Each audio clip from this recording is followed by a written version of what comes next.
Good morning, guys. Okay, we just got spent the last few days on the junkyard dog on my break-in stand over there, changing out carburetors and seeing which ones work well and which ones don't. We're ready to move on to a new project.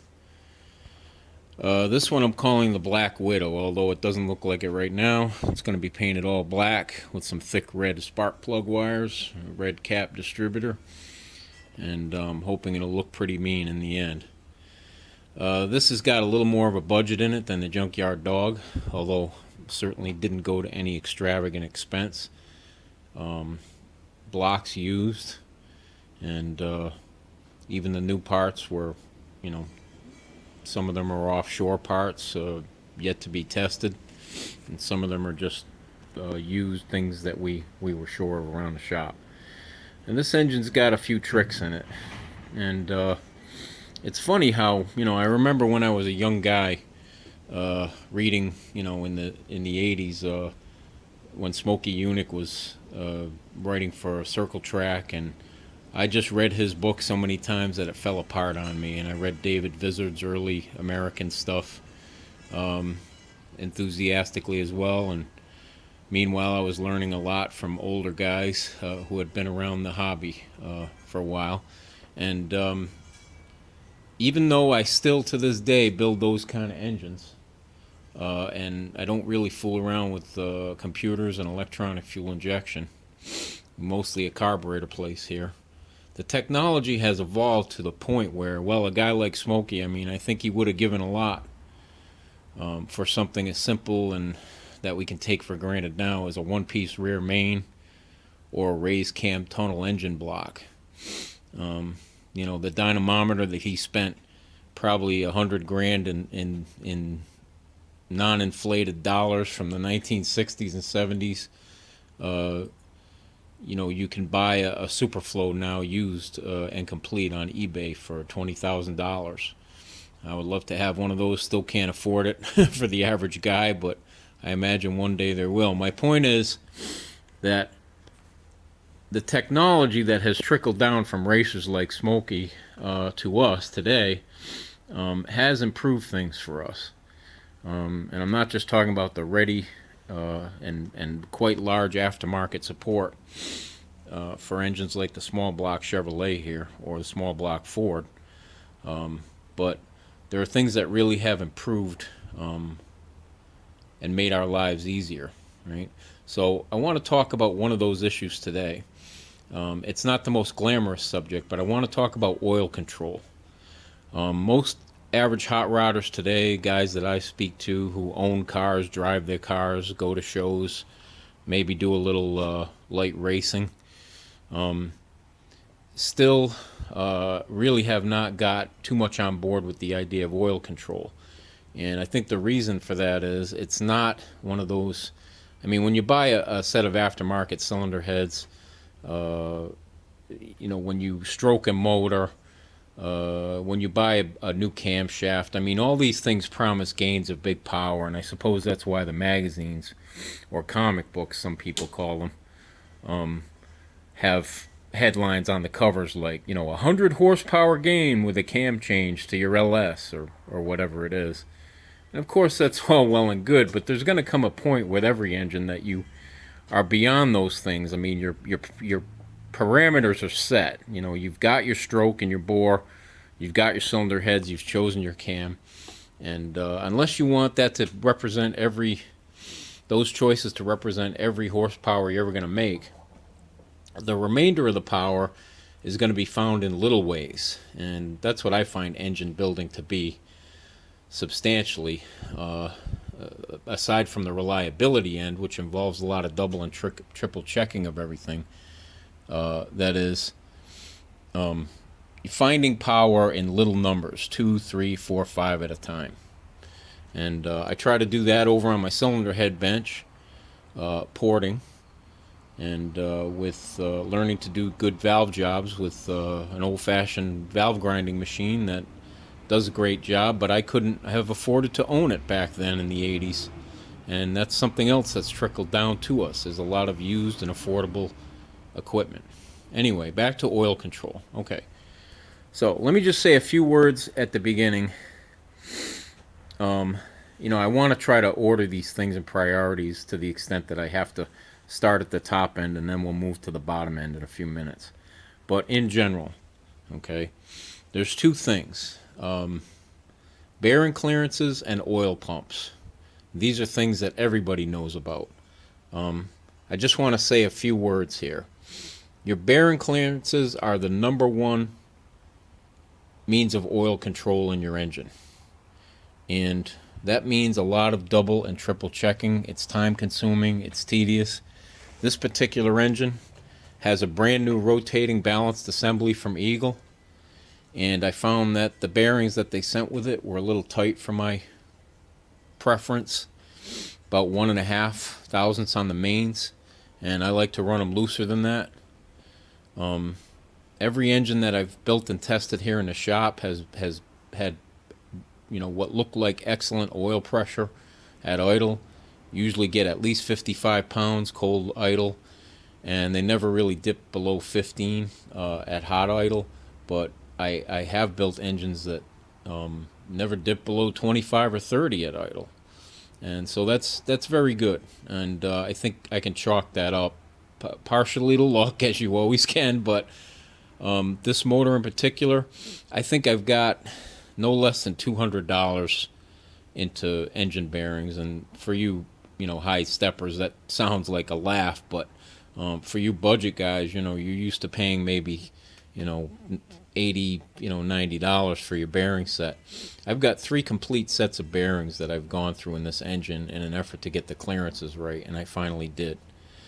So it's not a very fun day or days when you're doing that and waiting for your new parts and the engine can't go together, but in the end, when you're awarded with something really reliable, that's your payback for oil control.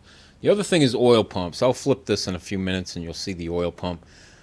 For us down here, we run on the street, and this is not Street Outlaws where these guys have $100,000 into their cars. No, you're talking cars that have more like $10,000 into them, if that.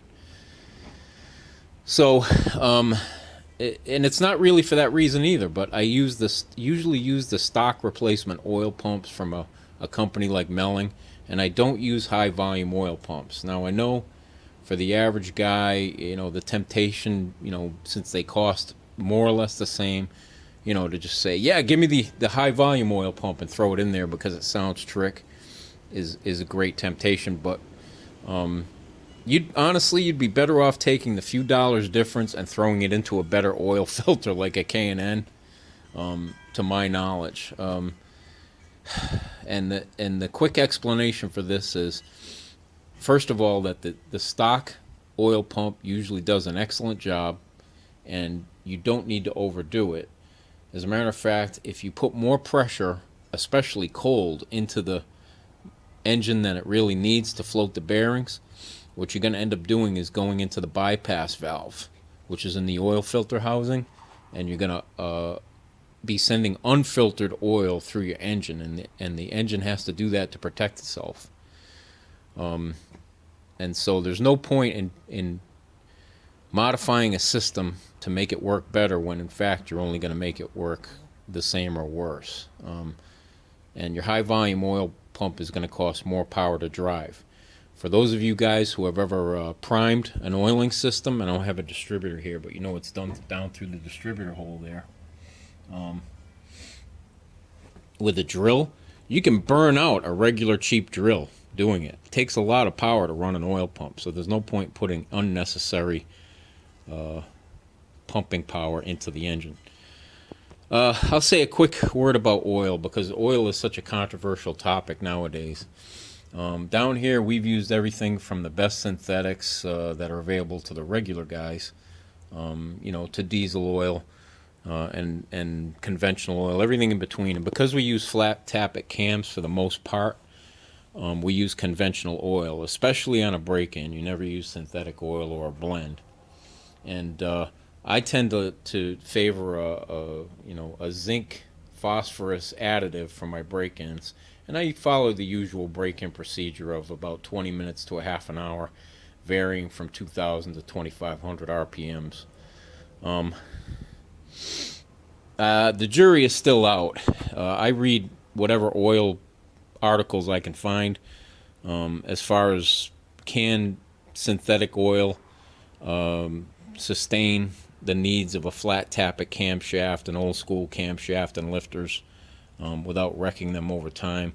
That is without the zinc and phosphorus, which have sort of been outlawed from the oils by the federal government, or the content has been so greatly reduced because supposedly they destroy catalytic converters. Okay, so we still run the conventional oil, and what I'll do is, I recommend everybody run after the initial break-in a half a bottle of this type of stuff, whatever your favorite snake oil is, with zinc and phosphorus. And one of these days, I'll when I've got an engine that I'm not too worried about, I'll run it on synthetic all the time and see how it works out. So I can't really give you any scientific advice about that subject, but it certainly is a controversy, right? Don't let anybody tell you that they know for sure what works and what doesn't unless they've done significant testing themselves. Okay, now let's look at some of the hardware changes that we make to an engine like this to get the oil under control. And I guess I should say what I mean by that is that we all know that oil is meant to lubricate the moving parts. Some of them are more obvious than others. Your crankshaft bearings and your pistons going up and down the bore are the big ones, but you've got your little rocker arms, and the stock ones run on a ball and nut, and that requires quite a lot of oil. Also, of course, your valve springs need to be oiled. And so for that reason, the engine is pumping a lot of oil up into the top end. Now, the problem is when the oil is going back to the bottom end, it can run into interference from the crankshaft. And when that crankshaft picks up oil, it creates what's called windage. Right? Windage means, the way Vizard explains it is your crankshaft moving acts like a crude propeller, and all the oil that it picks up will be sent back and forth along the plane of the block. And this, of course, causes parasitic losses. It's a lot like wading into water at the beach. We all know how much resistance that puts up to the movement of your limbs when you're in water. And for you guys seeking the max power you can out of your power plant, you certainly don't want that crankshaft swimming around in excess oil. So oil control means getting the oil to wherever it needs to be in the engine, and returning it to the sump of the oil pan as quickly as possible, where it can be picked up by the oil pump and do its job. To some extent, too, it means keeping the oil cool. Okay, so we'll come back to that. I mean, one of the great advantages of the synthetic oil is that it can take the heat a lot better than conventional oil.